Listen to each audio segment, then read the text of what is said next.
ስለዚህ ሕይወት ብቻ እንደው ስለ ሽሮና ስለ በርበሬ ብቻ እግዚአብሔርን ተስፋ የምናደርገው ከሆነ ከሁሉ ይልቅ ምስኪኖች ነን።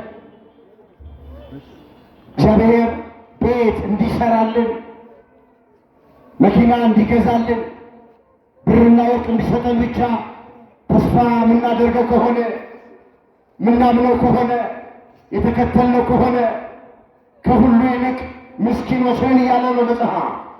ወደፊት መልካም ነገር ይሆናል ብሎ በትዕግስት መጠባበቅ ተስፋ እየተባለ ይጠራል። ተስፋ የዛሬ አይደለም፣ ተስፋ የነገ ነው። ተስፋ በዓይን የሚታይ አይደለም፣ ተስፋ ገና ወደፊት የምናየው። ተስፋ እጃችን ላይ የገባ ነገር አይደለም፣ ገና ወደፊት እጃችን ላይ ይገባል። ተስፋ የጨበጥነው ነገር አይደለም፣ ተስፋ ወደፊት ገና የምንጨብጠው ነገር። በገዢዎች ተስፋ እናድርግ፣ በከንቱ አንገበዝ እባካችሁ። በሌላም ስፍራ ዳዊት ምን አለ? በሰው ከመታመን በእግዚአብሔር መታመን ይሻላል። በገዢዎች ተስፋ ከማድረግ በእግዚአብሔር ተስፋ ማድረግ ይሻላል አለ። እዛ መዝሙር 117 ቁጥር 8 ላይ የተመዘገበ ቃል ነው። እስኪ አብረን እንበለው። በሰው ከመታመን ይልቅ በሉት በእግዚአብሔር መታመን ይሻላል።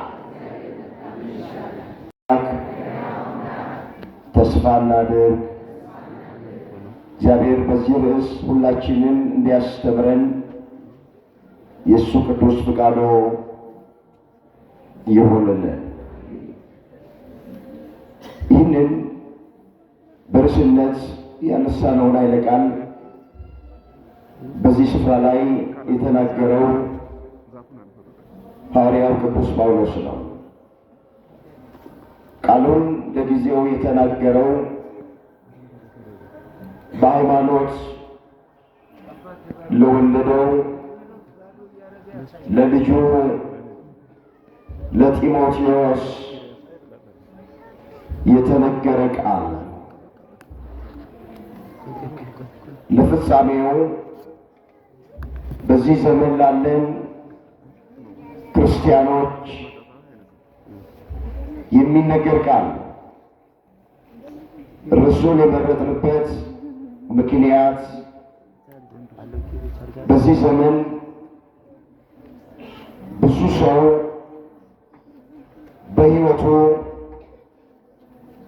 ተስፋ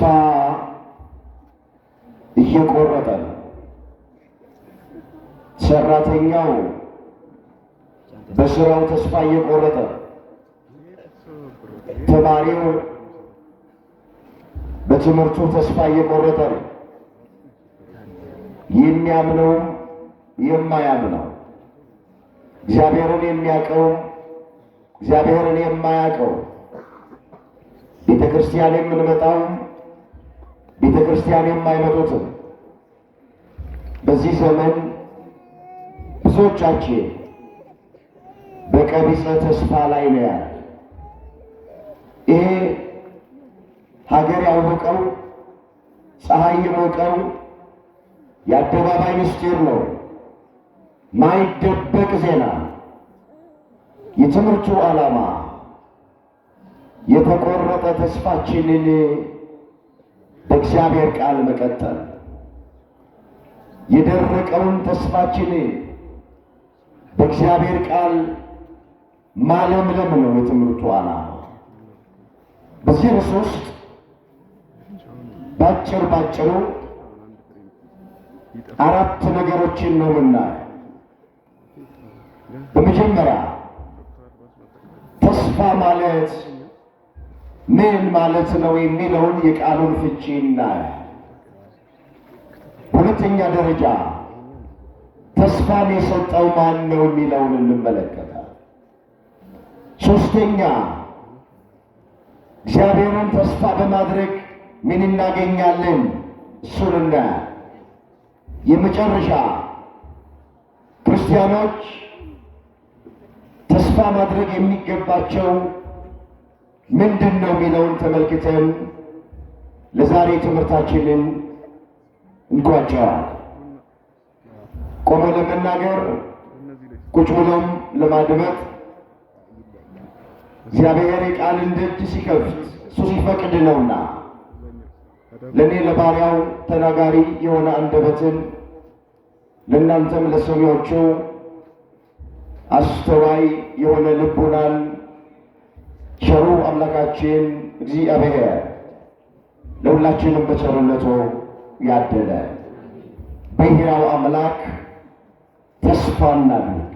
ርዕሳችን እስኪ ተስፋ ማለት ምን ማለት ነው ከሚለው እንነሳ። እንግዲህ ብዙ ጊዜ እንደሚነገረን ተስፋ ማለት ወደፊት መልካም ይሆናል ብሎ በትዕግስት መጠባበቅ ማለት። የመጽሐፍ ቅዱስን መዝገበ ቃላት ስናነበው ተስፋ የሚለውን ቃል እንዲህ አድርጎ ይፈታዋል። ወደፊት መልካም ነገር ይሆናል ብሎ በትዕግስት መጠባበቅ ተስፋ እየተባለ ይጠራል። ተስፋ የዛሬ አይደለም፣ ተስፋ የነገ ነው። ተስፋ በዓይን የሚታይ አይደለም፣ ተስፋ ገና ወደፊት የምናየው። ተስፋ እጃችን ላይ የገባ ነገር አይደለም፣ ገና ወደፊት እጃችን ላይ ይገባል። ተስፋ የጨበጥነው ነገር አይደለም፣ ተስፋ ወደፊት ገና የምንጨብጠው ነገር። ሰው የሚያየውን ነገር ተስፋ ማድረግ የለበትም። እንዲህ ተብሎ እንደተጻፈ እዚህ ሮሜ ምዕራፍ 8 ቁጥር 24 ላይ እንዲህ የሚል ቃል ተመዝግቧል። በተስፋ ድነናል ብሎ ይጀምራል። በተስፋ ምን ብለናል? የዳነው በተስፋ ነው። የምንድነው በተስፋ ነው። በተስፋ ድነናልና። ነገር ግን ተስፋ የሚደረግበቱ ነገር ቢታይ ተስፋ አይደለም። የሚያየውንማ ማን ተስፋ ያደርገዋል? የማናየውን ግን ተስፋ ብናደርገው በትዕግስት እንጠባበቃለን። አስተውሉ ክርስቲያኖች፣ የሚያየውን ማን ተስፋ ያደርገዋል አለ መጽሐፍ። የማናየውን ግን ተስፋ ብናደርግ በትዕግስት እንጠባበቃለናል። ስለዚህ ተስፋ ማለት ወደፊት ይደረግልኛል፣ ወደፊት ይሰጠኛል፣ ወደፊት አገኛለሁ ብሎ በትዕግስት መጠባበቅ ነው ያልኳቸው። ለዚህ ሰው የሚያየውን ነገር በእጁ ያለውን ነገር ተስፋ ሊያደርግ አይገባም። የሚያየውንማ ማን ተስፋ ያደርገዋል? ባንክ ቤት ውስጥ ያለ ገንዘብ ተስፋ ሊሆን አይችል። ስልጣን፣ እውቀት ተስፋ ሊሆን አይችል። ዘመድ፣ ወገን ተስፋ ሊሆን አይችል። የምናያቸው ነገሮች ለእኛ ለክርስቲያኖች ተስፋ ሊሆኑን አይችል። ስለዚህ ተስፋ ማለት ምን ማለት ነው ብለን ስንል ባጭሩ አሁን ከላይ እንዳየነው ወደ ሁለተኛው ሄዳ ተስፋን የሰጠን ማን ነው? እሱን እንመለከታለን። እስኪ መልሱልኝ። ተስፋ የማን ስጦታ? ተሳተፉ ሁላቸው። ተስፋን የሰጠን ማን ነው? ወገኖቼ ተስፋ የእግዚአብሔር ስጦታ። እግዚአብሔር ከሰጠን ብዙ ስጦታዎች መካከል አንደኛው ተስፋ ነው። እንዲህ ተብሎ እንደተጻፈ እዚህ ቲቶ ምዕራፍ 1 ቁጥር 1 ላይ ከዘመናት በፊት የማይዋሽ እግዚአብሔር ለሰው ልጆች ተስፋን ሰጠ ይላል። ቃሉን አስተውሉት። ከዘላለም ዘመናት በፊት ዓለም በተፈጠረ ዘመን በተቆጠረ ጊዜ የማይዋሽ እግዚአብሔር፣ ሐሰት ለባህሪው የማይስማማው እግዚአብሔር፣ እውነተኛው እግዚአብሔር ለሰው ልጆች ለመጀመሪያው ሰው ለአባታችን ለአዳምና ለእናታችን ለሔዋን ተስፋን ሰጠ። ምን የሚል ተስፋ? አዳም ከገነት እንደወጣህ አትቀርም፣ ከ5 ቀን ተኩል በኋላ ከልጅ ልጅ ተወልጄ አድነሃለሁ የሚል ተስፋ ሰጠው። ይህንን ነው ሐዋርያው ከዘላለም ዘመናት በፊት ማይዋሽ እግዚአብሔር ለሰው ልጆች ተስፋን ሰጠ ብሎ ያመጣ። ስለዚህ ተስፋ ሰዎች የሰጡን አይደለም፣ ገዢዎች የሰጡን አይደለም። ተስፋ የእግዚአብሔር ስጦታ ነው። ወገኖቼ ሳይንስ እንደሚናገር ሰው ያለ ምግብ 2 እና 3 ሳምንት መቆየት ይችላል። ሰው ውሃ ሳይጠጣ የተወሰኑ ቀናት መቆየት ይችላል። ሰው አየር እንኳን ሳያገኝ ለሰከንዶች መቆየት ይችላል። ሰው ተስፋ ካጣ መኖር አይችልም። ያለ ምግብ ይኖራል ለተወሰነ ጊዜ፣ ያለ ውሃ ይኖራል ለተወሰኑ ቀናት፣ ያለ አየር ለሰከንዶች ሽርፍራፊ መቆየት ይቻላል። ያለ ተስፋ ግን መኖር አይቻልም። ተስፋ የቆረጠ ሰውና ገደል አፋፍ ላይ የቆመ አይነ ስውር አንድ ነው። ያ ሰው የሚመልሰው ከሌለ ገደል ውስጥ ገብቶ መሰበር እንደሆነ በሕይወቱ ተስፋ የቆረጠ ሰው የሚያደርገውን ነገር አያውቅም። ተስፋ የቆረጠ ባል ሚስቱን ይፈታል። ተስፋ የቆረጠች ሚስት ባሏን ትፈታለች። ተስፋ የቆረጡ ወጣቶች ራሳቸውን በተለያየ ሱስ ውስጥ ይደብቃሉ። ተስፋ የቆረጠ ሰው ራሱን በገመድ ያንጠለጥላል። ሰው ወዶ እንዳይመስላችሁ የአይጥ መርዝ እየጋጠ ራሱን ያጠፋው ተስፋ ሲቆርጥ እኮ ነው። ሰው ወዶ እንዳይመስላችሁ ከፎቅ ላይ ራሱን እየወረወረ ያጠፋው ተስፋ ሲቆርጥ እኮ ነው። ስለዚህ ተስፋ የቆረጠ ሰው በሕይወቱ ላይ ምንም አይነት ነገር ሊያደርግ ይችላል። አምላካችን እግዚአብሔር የተቆረጠ ተስፋችንን ለሁላችንም በቸርነቱ ይቀጥል። ስለዚህ ተስፋን የሰጠን ማን ነው ብለን ስንል አምላካችን እግዚአብሔር ነው የሰጠን። ከስጦታ ሁሉ በላይ ትልቅ ስጦታ ወገኖቼ፣ ሰው ቆሞ መሄደው በሁለት እግሩ አይደለም። ሰው ቆሞ መሄደው በተስፋ። አሁን በእግራችን ይመስላችኋል ቆመን ምን ነው እንደምንሰማው እንደምናየው እናብድ እኮ ነበር። ጨርቃችንን እንጥል ነበር እኮ።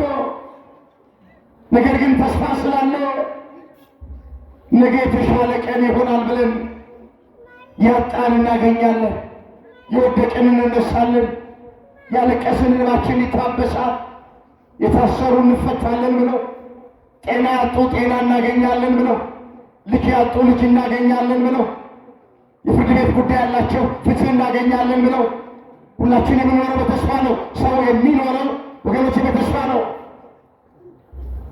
ፊታችን የሚያበራው ቅባት ስለተቀባን አይደለም፣ ፈገግታም አይለየን፣ ተስፋ ስላለን ነው። በተለኛ ኦርቶዶክሳውያን እየኖር ያለነው በእግዚአብሔር ተስፋ ነው። ይህን ተስፋ ደግሞ የሰጠን እግዚአብሔር ነው። አምላካችን እግዚአብሔር ትልቁን ስጦታ ከስጦታ ሁሉ በላይ ስጦታ የሆነውን መኖሪያ የሆነው ተስፋን ስለሰጠን ስሙ የተመሰገነ ይሁን። ምን ይላል ቅዱስ ጳውሎስ? በተስፋ ደስ ይበላችሁ ይላል። እስኪ በተስፋ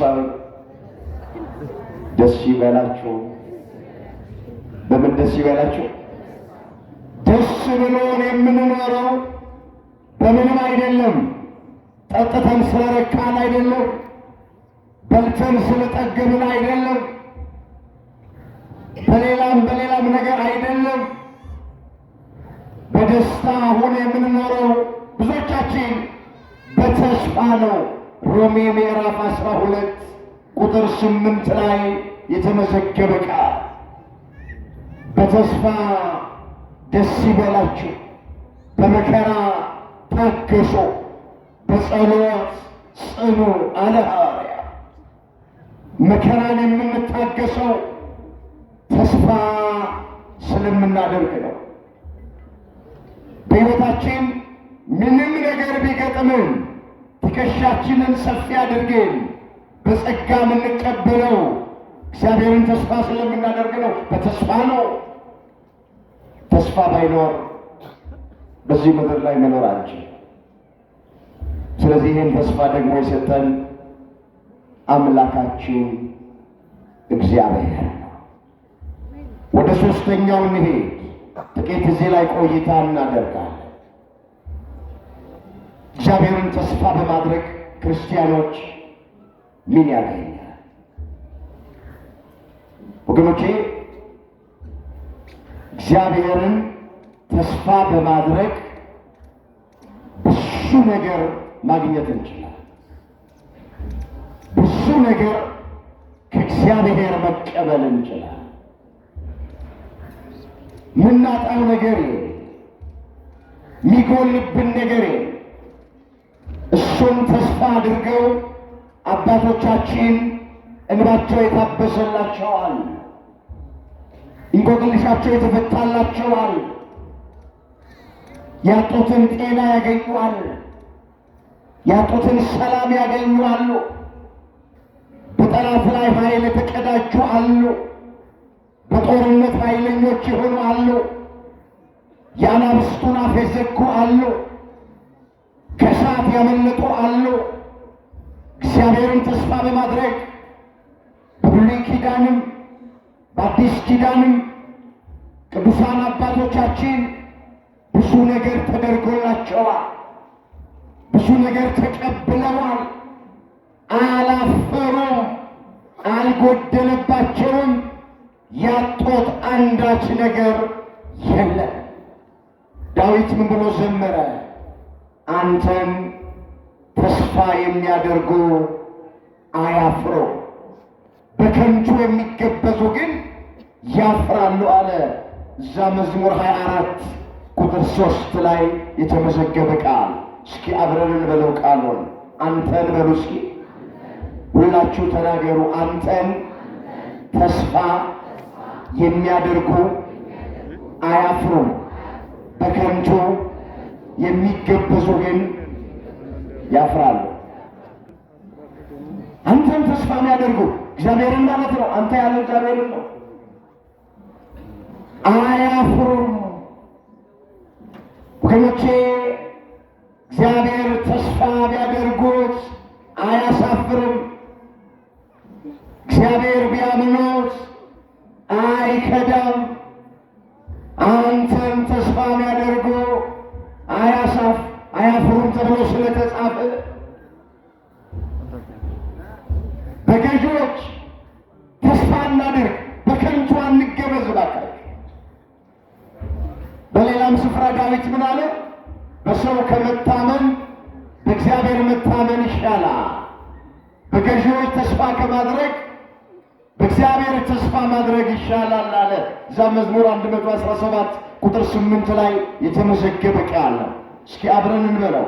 በሰው ከመታመን ይልቅ በሉት በእግዚአብሔር መታመን ይሻላል።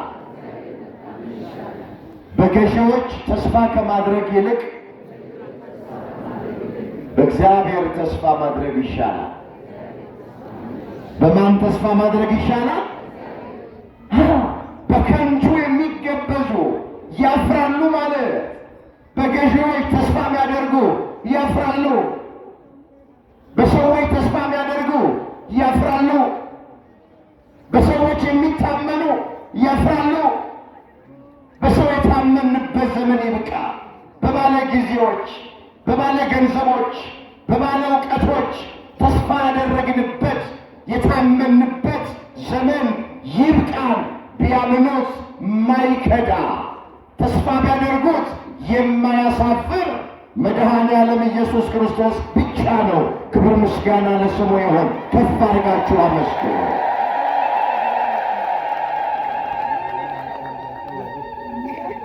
ስለዚህ እግዚአብሔርን ተስፋ እያደረጉ መኖር እሱም ያሳጣን ነገር እሱም ይነሳን ነገር የሚከለክልን ነገር የለም። ሁሉን ነገር ይሰጠናል። ሁሉን ነገር ያደርገናል። የጎደለብንን ነገር ይሞላዋል። የራቀውን ነገር ያቀርበዋል። የተቆረጠውን ነገር ይቀጥለዋል። የልባችንን መሻት ይፈጽማል። እግዚአብሔር ዓይናችንን ከሰው ላይ አንስተን እግዚአብሔርን ተስፋ እያደረግን ሁላችን እንድንኖር እግዚአብሔር ሁላችንን ይርዳ። በብሉይ ኪዳንም በአዲስ ኪዳንም ስንመለከት አባቶቻችን እግዚአብሔርን ተስፋ አድርገውት ጥያቄያቸው ተመልሶላቸዋል። መሻታቸው ተፈጽሞላቸዋል። ልጃቸው የነበሩ እግዚአብሔርን ተስፋ በማድረግ በልጅ የተባረኩ ሰዎች አሉ። የአብርሃምና የሳራን ሕይወት በዓይነ ሕሊናችሁ ሳሉት። እስከ ረጅም ዘመን ድረስ ልጃቸው ይኖር ነበር። ልጅ ውድ በነበረበት ሰዓት እግዚአብሔር የሳራን ማህፀን ዘግቶት ነበር። ነገር ግን ሁልጊዜ በልጅ እንዲጎበኙ በልጅ እንዲባረኩ ሳይታክቱ ይጸልዩ ነበር። እግዚአብሔርን የለመኑት ነበረ። እግዚአብሔር ደግሞ የለመኑትን አይነሳ፣ የነገሩትንም አይነሳ። ዘግይቶ በስተርጅናቸው ሳራ ሙቀት ልምላሜ ከተለያት በኋላ እድሜዋ ከገፋ በኋላ በሰው ሰውኛው መውለድ በማትችልበት እድሜ ደረጃ በይስሐቅ ጎብኝቷቸዋል። ይስሐቅ የተገኘው እግዚአብሔርን አብርሃምና ሳራ ተስፋ አድርገውት ነው። ሐዋርያው ቅዱስ ጳውሎስ ይህንን በዕብራውያን ለሚገኙ ክርስቲያኖች እንዲህ አድርጎ አምጥቶላቸዋል። ላነበው ፈልጋለሁ። እዚህ ዕብራውያን 11 ላይ የተመዘገበ ቃል ቁጥር 11 ጀምሮ እንደዚህ ይላል። ዕብራውያን 11 ቁጥር 11 ተስፋ የሰጠ የታመነ እንደሆነ ስለቆጠረች፣ ተስፋን የሰጠ ምን ያህል እንደሆነ ስለቆጠረች፣ የታመነ እንደሆነ ስለቆጠረች ሳራ ራሷ ደግሞ እድሜዋ እንኳን ካለፈ በኋላ ዘርን ለመጽነስ ኃይል በእምነት አገኘች።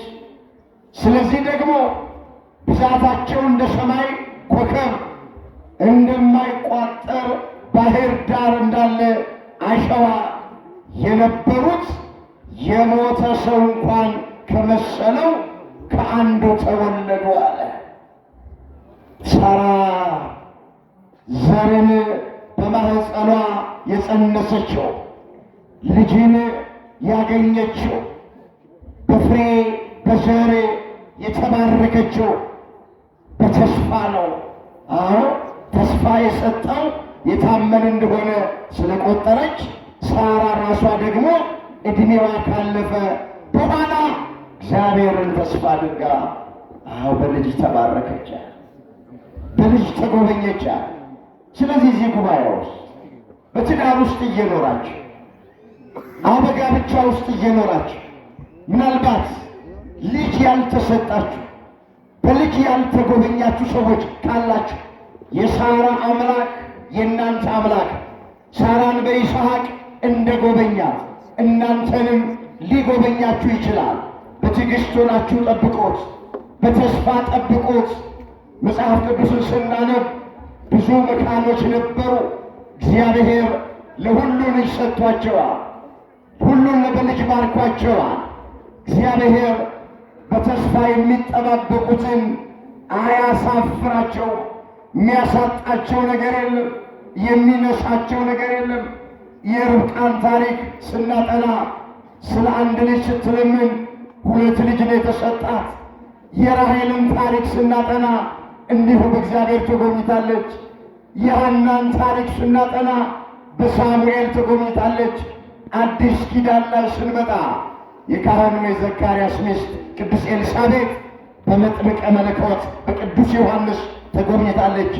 በብሉይ ኪዳንም በአዲስ ኪዳንም የነበሩት መካኖች በጊዜውና በሰዓቱ እግዚአብሔርን ተስፋ አድርገውት ከእግዚአብሔር ልጅ ተቀብለዋል። ስለዚህ በጋብቻ እየኖራችሁ ልጅ ያልተሰጣችሁ ሰዎች ካላችሁ ተስፋ እንዳትቆርጡ፣ እግዚአብሔርን ዝም ብላችሁ ጠብቁት። አምሽቶ ብለው ይመጣል። ሳራ በዘጠናዎቹ መጨረሻ ነው ይስሐቅን የወለደችው። አብርሃም ይስሐቅን የወለደው የ100 ዓመት ዕድሜ ሆኖት። እንዴት ነው የ100 ዓመት ዕድሜ ያለው ሰው ልጅ መውለድ የሚችል? እንዴት ነው በዘጠና ውስጥ ያለች ሴት ሙቀት ልምላሜ የተለያት ሴት የሴቶች ልማድ የተቋረጠባት ሴት እንዴት መውለድ ትችላለች? ለሰው የማይቻል ግን ለማን ይቻላል? መስክሩ፣ ለማን ይቻላል? እኛ ስንጨርስ እግዚአብሔር መስራት ይጀምራል። የኔ ነገር አበቃ፣ ከእንግዲህ በኋላ አይሆንልኝም፣ ከእንግዲህማ ልጅ አላገኝም ብለን ተስፋ ስንቆርጥ እግዚአብሔር ያን ጊዜ ሥራ መስራት ይጀምራል። ጠብቁት። እግዚአብሔርን መጠበቅ ሞኝነት አለ። ጠብቁት እግዚአብሔርን መጠበቅ ስንፍና አይደል። ዳሴ ማርያማችሁን እያደረሳችሁ ዳዊታችሁን እየደገማችሁ ቅዳሴውን እያስቀደሳችሁ ኪዳኑን እያደረሳችሁ እንዲህ ባለ ጉባኤ ቁጭ ብላችሁ የእግዚአብሔርን ቃል እየሰማችሁ ከቤተ ክርስቲያን ሳትለዩ ጾማችሁን እየጾማችሁ ጠብቁት። ነቢዩ እንዲህ ብሎ እንደተናገረ በዚህ በትንቢተ ዕንባቆም ላይ እንዲህ የሚል ቃል ተመዝግቧል። ላነበው እፈልጋለሁ። ትንቢተ ዕንባቆም ምዕራፍ 2 ቁጥር 1 በመጠበቂያዬ ላይ ሆኜ እቆማለሁ፣ በአምባ ላይም እወጣለሁ፣ የሚናገረኝን ስለ ክርክሬ የምመልሰውን አውቅ ዘንድ እመለከታለሁ። እግዚአብሔር መለሰልኝ እንዲህም አለኝ፣ አንባቢው ይፈጥን ዘንድ ራእዩን ጻፍ፣ በጽላት ላይም ግለጠው። ራእዩ ገና እስከ ተወሰነ ጊዜ ነው፣ ወደ ፍጻሜው ይቸኩላል። እርሱ አይዘገይም፣ ቢዘገይም በእርግጥ ይመጣል። ታገስ፣ እሱ አይዘገይም ይላል። እግዚአብሔር ትዕግሥተኛ ልብ ለሁላችን በቸርነቱ ያደለ። በመጠበቂያዬ ላይ ሆኜ እቆማለሁ አለ። አምላኬን እጠብቀዋለሁ አለ። ጠብቁት እግዚአብሔርን ተስፋ አድርጋችሁ። ዳዊት ምን አለ? ቆይቼ እግዚአብሔርን ደጅ ጠናሁት፣ እሱም ዘንበል አለልኝ አለ። መዝሙር 39 ቁጥር 1 ላይ የተመዘገበ ቃል ቆይቼ አምላኬ እግዚአብሔርን ደጅ ጠናሁት። ቆይቼ የሚለው ቃል በውስጡ ተስፋ አለው። ቆይቼ የሚለው ቃል በውስጡ ትዕግስት አለው። ቆይቼ የሚለው ቃል በውስጡ እምነት አለው። ቆይቼ በእምነት እግዚአብሔርን ደጅ ጠናሁት። ቆይቼ በትዕግስት እግዚአብሔርን ደጅ ጠናሁት። ቆይቼ በተስፋ እግዚአብሔርን ደጅ ጠናሁት። እሱም ዘንበል አለልኝ አለ። እግዚአብሔር በምህረት ወደ ሀገራችን ወደ ኢትዮጵያ ዘንበል ይበልላት። እግዚአብሔር በምህረት ወደ ቤተ ክርስቲያናችን ዘንበል ይበልልን። እግዚአብሔር ወደ እያንዳንዳችን ሕይወት በምህረቱ ዘንበል ይበልልን። አሜን ወሎ ቆይቼ እግዚአብሔርን ደጅ ጠናሁት። እግዚአብሔርን ምን አልኩት? ደጅ መጥናታችሁ እንዳታቋርጡ። የኪዳነ ምሕረትን ደጅ መጥናት እንዳታቋርጡ። ስላልተመለሰ ጸሎት፣ ስለዘገየ ተስፋ፣ እንባችሁ ስላልታበሰ፣ እንቆቅልሻችሁ ስላልተፈታ፣ የፈለጋችሁትን ነገር ቶሎ ስላላገኛችሁ ከዚህ የቅድስና ተራራ ላይ እንዳትርቁ፣ ደጅ ጥናታችሁን እንዳታቋርጡ። እግዚአብሔር ሥራ የሚሠራበት የራሱ ጊዜ አለ። ለጥያቄያችን መልስ የሚሰጥበት የራሱ ጊዜ አለ። የልባችንን መሻት የሚፈጽምበት የራሱ ጊዜ አለ። በመጠበቂያ ላይ እቆማለሁ አለ። አምላኬ እግዚአብሔርን እጠብቀዋለሁ አለ። እሱ አይዋሽም አለ። እሱ አይዘገይም አለ። ምናልባት ቢዘገይም እንኳን ይመጣል። አንተ ግን ታገሰ። አንተ ምን በላል? ታገስ። ብዙዎቻችን ትዕግስት አልባዎች፣ ብዙዎቻችን ትዕግስት የለን። ታመን እንኳን ጸበል ለመጠመቅ አንድ ቦታ እንሄዳለን። ወይዚህ ኪዳነ ምሕረት እንመጣለን፣ ወይም ሽንቆሮ ሚካኤል እንሄዳለን፣ ወይም ሸንኮራ ዮሐንስ ይሄዳል። ብቻ ዕጣ ወጥተን ጸበል ለመጠመቅ ወደ አንድ ጸበል ስፍራ እንሄዳለን። በአንድ ሱባኤ ውስጥ ወይም በ7 ቀን ካልተፈወስን፣ ለውጥ ካላየን ኬሻችንን ጠቅልለን ወደ ቤታችን እንገባል። እግዚአብሔር በ8ኛው ቀን ይመጣል። እኛ ያለነው ሌላ ቦታ። ሁላችሁ ክርስቲያኖች፣ ብዙዎቻችን በትዕግስት ማጣት ምክንያት ከእግዚአብሔር መቀበል የሚገባንን ብዙ ነገር ሳንቀበል ቀርተናል። ተስፋ ባለበት ትዕግስት ባለበት ተስፋ አለ። ተስፋና ትዕግስት የአንድ ሳንቲም 2 ገጽታዎች ናቸው። ተስፋ የምናደርገውን ነገር ከእግዚአብሔር ለመቀበል ትዕግስተኞች መሆን አለብን። ምን አለ ዳዊት ሲዘምር? እግዚአብሔር ለሚታገሱት ቸር ነው አለ። መዝሙር 144 ቁጥር 9 ላይ የተመዘገበ ቃል። እስኪ እግዚአብሔር ለሚታገሱት ቸር ነው። ምን ለሚሉት ምንድን ነው? በቃ እግዚአብሔር ለሚታገሱት ቸር ነው። ለማይጣደፉት፣ ለማይሸኩሉት፣ መድኃኔዓለም ወይ ውረድ ወይ ፈር ለማይሉት፣ ዛሬ ካልሆነ ዛሬ ካልተደረገ ለማይሉት፣ እግዚአብሔርን በትዕግስት ለሚጠባበቁት እግዚአብሔር ቸር ነው። አምላካችን እግዚአብሔር የኢዮብን ትዕግስት ለሁላችንም በቸርነቱ ያድለን። ታውቃላችሁ አይደል? ኢዮብ 10 ልጆቹን አጥቶ፣ ሙሉ ጤናውን አጥቶ፣ ሙሉ ሀብት ንብረቱን አጥቶ ታገሰ። እግዚአብሔር ሰጠኝ፣ እግዚአብሔር ነሳኝ፣ የእግዚአብሔር ስም የተመሰገነ ይሁን አለ። ከእናቴ ማኅፀን ራቁቴን ነው የወጣሁት፣ ወደ መቃብርም ራቁቴን ነው የምገባው። ልጄ የሰጠኝ እግዚአብሔር ነው፣ የወሰደብኝም እሱ ነው። መልሶ ሊሰጠኝ ይችላል። አላማርሩም፣ አላጉረመርምም። ከአንደበቴ የስንፍና ቃል አይወጣም። ተመስገን። ጤና የሰጠኝ እግዚአብሔር ነው፣ የወሰደብኝም እሱ ነው። ጤናዬን መመለስ ይችላል። ስለዚህ ተመስገን። ሀብት ንብረት የሰጠኝ እግዚአብሔር ነው። እኔ ወጥቼ ወርጄ ላቤን ስላፈሰስኩኝ ወዜን ስላንጠፈጠፍኩ ሳይሆን በሀብት በንብረት የባረከኝ እግዚአብሔር ነው። የወሰደብኝም እሱ ነው። መልሶ ሊሰጠኝ ይቻላል። ስለዚህ ተመስገን አለ፣ ታገሰ። ማንም ተስፋ ያደርግ ስለነበር ነው። ተስፈኞች አመስጋኞች ናቸው።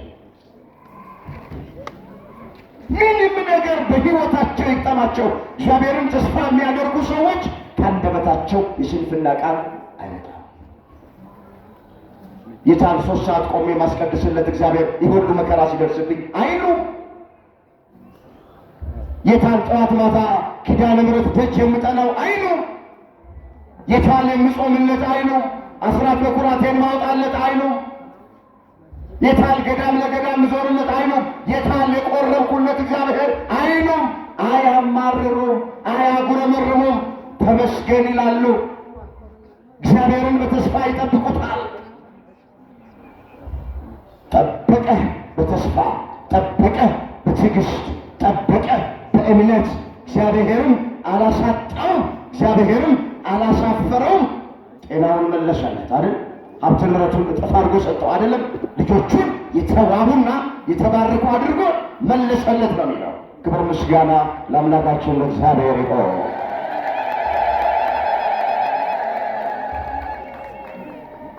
ስለዚህ ተስፋ እናድርግ። ምንም ነገር በሕይወታችን ይግጠመን፣ በሀገርም ላይ በቤተ ክርስቲያን ላይ በወገናችን ላይ በግል ሕይወታችን ላይ በትዳራችን ላይ በጤናችን ላይ በልጆቻችን ላይ ሂዱበት እናንተ ምንም ነገር ይግጠመን፣ ዝም ብለን ብቻ እኛ እግዚአብሔርን ተስፋ አለን። በጣም ግን ሰው ዝም ብለው እግዚአብሔርን ተስፋ ቢያደርግ መልካም ተብሎ ተጽፏል። እስኪ አስተውሉት። ይሄ በዚህ በሰቆቃወ ኤርምያስ ላይ የተመዘገበ ቃል ምዕራፍ 3 ቁጥር 26 ላይ ነቢዩ ኤርምያስ ሲናገር እንዲህ ብሎ ተናገረ። ሰው ዝም ብሎ የእግዚአብሔርን ማዳን ተስፋ ቢያደርግ መልካም መልካሙ እሱ ነው። ዝም ብሎ ሲል ሳይጸልይ ሳይጾም ማለት አይደለም። ሰው ዝም ብሎ ሲል ተስፋ ሳይቆርጥ ሳያጉረመርም ከአንደበቱ ክፉ ነገር ሳይወጣ እግዚአብሔር ተወኝ፣ እግዚአብሔር ረሳኝ፣ እግዚአብሔር ተለየኝ ብሎ ሳይል ዝም ብሎ ማለት ነው። የእግዚአብሔርን ማዳን ተስፋ ቢያደርግ መልካም ነው። የማንን ማዳን ንገሩኝ? የማንን ማዳን? ባካችሁ ማዳን ከሰው አንጠብቅ። መጽሐፍ የእግዚአብሔርን ማዳን ተስፋ ቢያደርግ መልካም ነው ያለ። ወንድሞቼ እህቶቼ፣ የሰው ማዳን ከንቱ ነው። ዝም ብለን የእግዚአብሔርን ማዳን ተስፋ እናድርግ።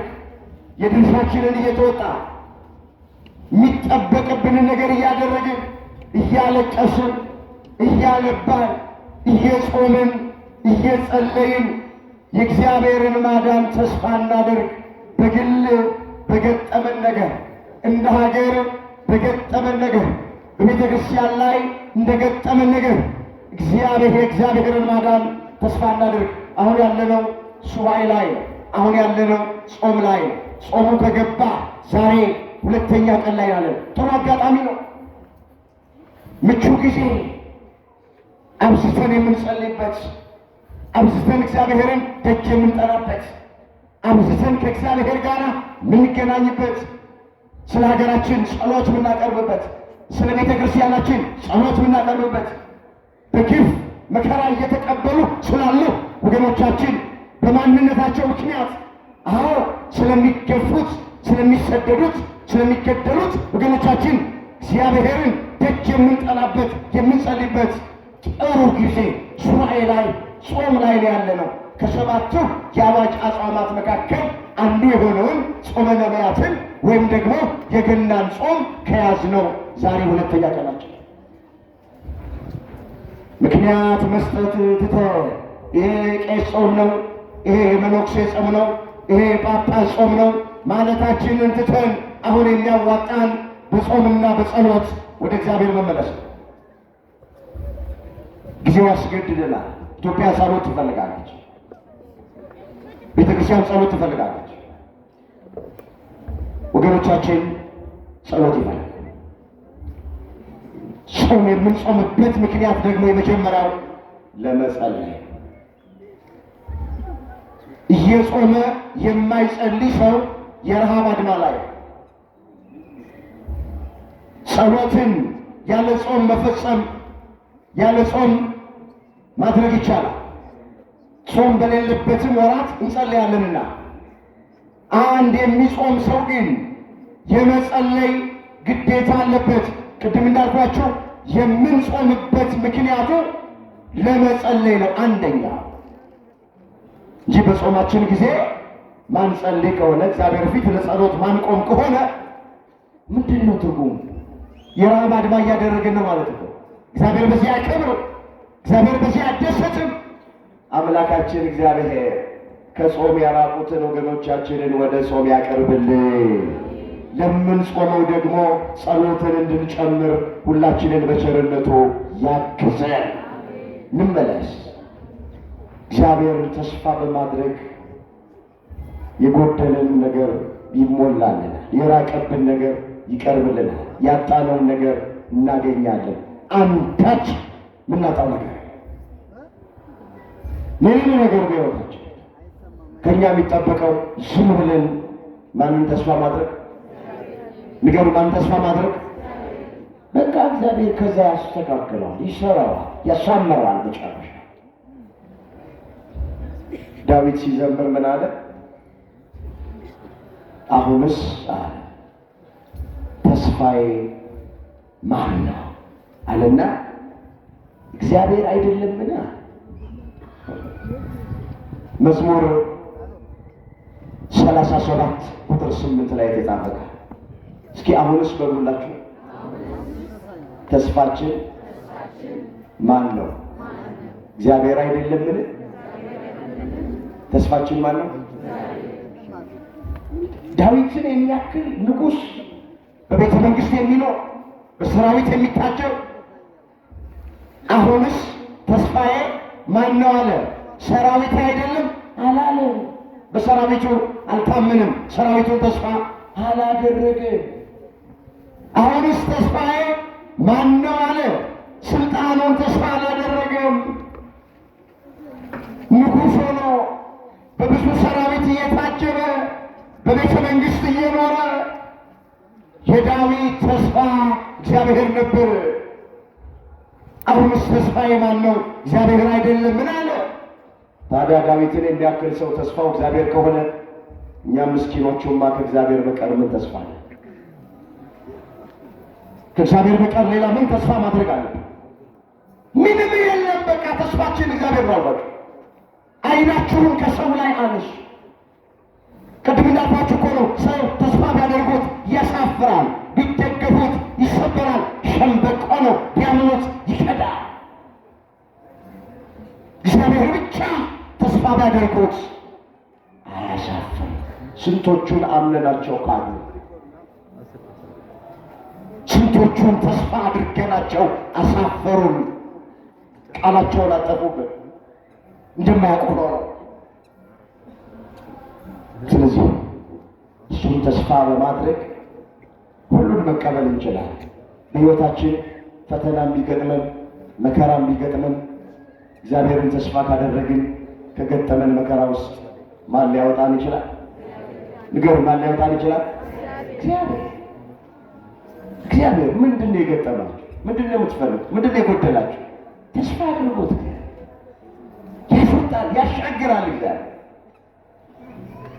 በኃጢአት የወደቅን ሰዎች እግዚአብሔርን የበደልን የጥፋተኝነት ስሜት የሚሰማን ሰላም ያጣ ምንጨነቅ ቁጭ ብለን የምናደር እንቅልፍ የሌለን ሰዎች ካለን እግዚአብሔርን ተስፋ እናድርገው። ከወደቅንበት ያነሳናል፣ ከረከስንበት ይቀድሰናል፣ ኃጢአታችንን ይቅር ይለዋል፣ የኃጢአቱን ተራራ ይንደዋል፣ ደልዳላ ሜዳ ያደርገዋል። ብዙዎች እግዚአብሔርን በድለውት በኃጢአት ወድቀው እግዚአብሔርን ተስፋ አድርገው ከወደቁበት ተነስተዋል፣ ከረከሱበት ተቀድሰዋል፣ በደላቸውና ኃጢአታቸው ተደምስሶላቸዋል። ስንቱንም ተርክ። ዳዊት በአንድ ጊዜ 2 ኃጢአት ሠራ። ኦርዮንን አስገደለ፣ ከጎልማሳ ሚስት ደረሰ። 2 ኃጢአት ሠራ፣ አመነዘረ፣ ነፍስ አጠፋ። ግን ተስፋ አልቆረጠም። አቤቱ እንደ ቸርነት መጠን ማረኝ፣ እንደ ምሕረትህም ብዛት መተላለፌን ደምስስ አለ። በዝሙት የወደቀ ዳዊት ተስፋ አልቆረጠም። ኦርዮንን ያስገደለ ዳዊት ተስፋ አልቆረጠም። ማረኝ ነው ያለው። እግዚአብሔር ምሕረቱ የበዛ መዓቱ የራቀ ስለሆነ ዳዊትን ማረው፣ ይቅር አለው። የቀደመ በደሉን ደመሰሰለት፣ ኃጢአቱን ይቅር አለው። እግዚአብሔርን ተስፋ በማድረግ ለኃጢአት ይቅርታ ማግኘት ይቻላል። ይህ ዳዊት ምስክር። መዝሙር 50 ቁጥር 1 ጀምሮ የተመሰገበ ቃል እንደዚህ ይላል፣ አነበዋለሁ። አቤቱ ይላል እንደ ቸርነትህ መጠን ማረኝ። እስኪ አብረን እንጸልየው፣ ጸሎት ስለሆነ አቤቱ በሉስ። አቤቱ እንደ ቸርነትህ መጠን ማረን፣ እንደ ምሕረትህም ብዛት መተላለፋችንን ደምስስ፣ ከበደላችን ፈጽሞ እጠበን፣ ከኃጢአታችንም አንጻን። እኛ መተላለፋችንን እናውቃለን፣ ኃጢአታችን ሁልጊዜ በፊትህ ነውና አንተን ብቻ በደልን፣ በፊትህም ክፋትን አደረግን። እነሆ በአመፃ ተጸነስን፣ በኃጢአትም ተወለድን። በሂሶጵ እርጨን፣ ከበረዶ ይልቅ ነጭ እንሆናለን። አቤቱ ንጹሕ ልብን ፍጠርልን። እግዚአብሔር ለሁላችንም ንጹሕ ልብ ይፍጠርልን። በቃ ዳዊት ተስፋ አደረገው። ከወደቀበት ኃጢአት እግዚአብሔር በክብራት አነስ፣ ምሕረት አደረገለት፣ ኃጢአቱን ደመሰሰለት። ስለዚህ በምንም አይነት ነገር ውስጥ ብንገባ ማንን ተስፋ እናድርግ? ማንን ተስፋ እናድርግ? እግዚአብሔርን ተስፋ እናድርግ። እሱም ተስፋ አድርገን ምናጣውና የሚጎልብን አንዳች ነገር የለም። የመጨረሻውን ባጭባጭ ትምህርት የሚጠቃልለው አሁን በዚህ ዘመን ክርስቲያኖች ምንድን ነው ተስፋ ማድረግ የሚገባ የሚለው ነው። ወገኖቼ እኛ ተስፋ ማድረግ የሚገባን የእግዚአብሔርን መንግሥት፣ ከገቡ መውጣት ካገኙ ማጣት የሌለባት፣ በሰው ዓይን ያልታየችውን በሰው ጆሮ ያልተሰማችው ገነትን ኋላ መንግሥተ ሰማያትን እግዚአብሔር እንዲያወርሰን ተስፋ እያደረግን ነው። መጽሐፍ እንደዚህ ይላል፣ ስለዚች ሕይወት ብቻ ክርስቶስን ተስፋ ያደረግነው ከሆነ ከሁሉ ይልቅ ምስኪኖች ነን ተብሎ ተጽፏል። እዚህ አንደኛ ቆሮንቶስ ምዕራፍ 15 ቁጥር 19 ላይ የተመዘገበ ቃል። ስለዚች ሕይወት ብቻ ክርስቶስን ተስፋ ያደረግነው ከሆነ ከሁሉ ይልቅ ምስኪኖች ነን። ስለዚች ሕይወት ብቻ እንደው ስለ ሽሮና ስለ በርበሬ ብቻ እግዚአብሔርን ተስፋ የምናደርገው ከሆነ ከሁሉ ይልቅ ምስኪኖች ነን። እግዚአብሔር ቤት እንዲሰራልን፣ መኪና እንዲገዛልን፣ ብርና ወርቅ እንዲሰጠን ብቻ ተስፋ የምናደርገው ከሆነ፣ ምናምነው ከሆነ፣ የተከተልነው ከሆነ ከሁሉ ይልቅ ምስኪኖች ነን እያለ ነው መጽሐፍ። እኛ አስቀድመን ጽድቁና መንግሥቱን ነው መሻት ያለብን፣ ተስፋ ማድረግ ያለብን። ሌላው ነገሩን ይጨምራል ተብሏል። እዚህ ማቴዎስ 6 ቁጥር 33 ላይ አስቀድማችሁ ጽድቁና መንግሥቱን እሹ፣ ሌላው ነገር ሁሉ ይጨመርላችኋል። ሌላ ሁሉ ምን ይላቸዋል? አባቶቻችን በራት ላይ ዳረጎት ይላል። ወገኖቼ በዓለም ላይ ያለው ነገር እንቅልፍ ያጣንለት ነገር እንዲደረግልን የምንፈልገው ነገር የሚበላ የሚጠጣው የሚለበሰው የመኖሪያ ቤቱ ጉዳይ ባካችሁ የሚጨምር ነገር ነው። እሱን ተስፋ እያደረግን አንኖርም። እኛ ክርስቲያኖች እሱን አንከተልም፣ እሱ እኛን ይከተለናል። እኛ አስቀድመን ተስፋ ማድረግ የሚገባ መንግስቱን፣ ጽድቁን አለ በጎውን መልካሙን ነገር፣ መንግስቱን አለ መንግስተ ሰማያት። ስለዚህ ችሎት ብቻ እግዚአብሔርን ተስፋ አድርገነው ከሆነ ከሁሉ ይልቅ ምስኪኖች እንላለን። ከአሕዛብ በምን ተለየን? ከማያምኑት በምን ተለየን? ስለ ዓለማዊ ነገር፣ ስለ ምድራዊ ነገር፣ ስለሚያልፈውና ስለሚጠፋው ነገር ብቻ ክርስቶስን የተከተልነው ከሆነ፣ እግዚአብሔርን የምናምነው ከሆነ፣ ቤተ ክርስቲያን የምንመጣ ከሆነ ከአሕዛብ በምን ተለየን? አሕዛብም ይህን ይፈልጋሉ። እኛ አስቀድመን ተስፋ ማድረግ የሚገባን መንግስቱን እዚህ ምድር ላይ ቢበዛ 70-80 ዓመት ነው። ማንም ሰው በዚህ ምድር ለዘላለም መኖር አይችልም። የዘላለም መኖሪያችን እግዚአብሔር፣ አገራችንም በሰማይ። የዘላለም መኖሪያችን ማለት አገራችን የት ነው? በሰማይ። ስለዚህ በሰማይ ያለች አገራችን እግዚአብሔርን እንዲያወርሰን ለዛ ክብር እንዲያበቃን እሱን ተስፋ ማድረግ ቅዱስ ጴጥሮስ ስለዚህ የተናገረው ቃል አለ።